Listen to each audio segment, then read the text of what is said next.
বাণিজ্য প্রতিমন্ত্রী আহসানুল ইসলাম টিটু এমপি বলেছেন, বিভিন্ন দেশের কথা যদি বলি তাহলে যেমন আলুর কথা বললে আমি বলবো, কয়েকদিন আগে চেক করার সময় দেখলাম 93টি দেশের মধ্যে আলুর সর্বনিম্ন দাম বাংলাদেশে। বর্তমানে হোলসেলে আলুর মূল্য 50 টাকা।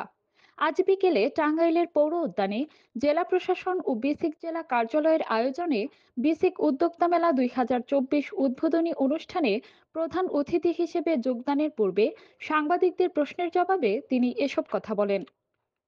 এ সময় মন্ত্রী জানান, বর্তমানে অর্থনীতির চাপের মধ্যে রয়েছে দেশ। একসময় আমাদের রিজার্ভ 48 বিলিয়ন পর্যন্ত গিয়েছিল, সেখান থেকে আমাদের রিজার্ভ কমে এসেছে। আমাদের রিজার্ভ যখন কমে আসছে, তখন তো আমরা একটু চাপেই থাকব।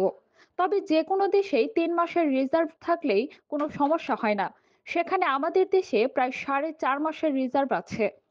যদি বিদেশ থেকে রেমিটেন্স আসে ও বিদেশে রপ্তানি বিনিয়োগ বাড়ানো যায়, তাহলে সুবিধা হবে। আসন্ন ঈদুল আজহা উপলক্ষে দ্রব্যমূল্য নিয়ে মন্ত্রী বলেন, সবসময় আমরা দ্রব্যমূল্য নিয়ন্ত্রণে রাখার জন্য চেষ্টা করি। ঈদেও নিয়ন্ত্রণে থাকবে। নিত্য প্রয়োজনীয় জিনিস যেন রপ্তানি করা যায় বিদেশে, সে ব্যবস্থা করছি। এবছর আমরা হস্তশিল্পকে বর্ষপণ্য হিসেবে ঘোষণা করেছি। অনুষ্ঠানে জেলা প্রশাসক কায়সারুল ইসলামের সভাপতিত্বে বক্তব্য রাখেন সদর আসনের Sanowar Hossain MP, police super Sarkar Mohammad Kaiser, press ক্লাবের সভাপতি অ্যাডভোকেট জাফর আহমেদ প্রমুখ।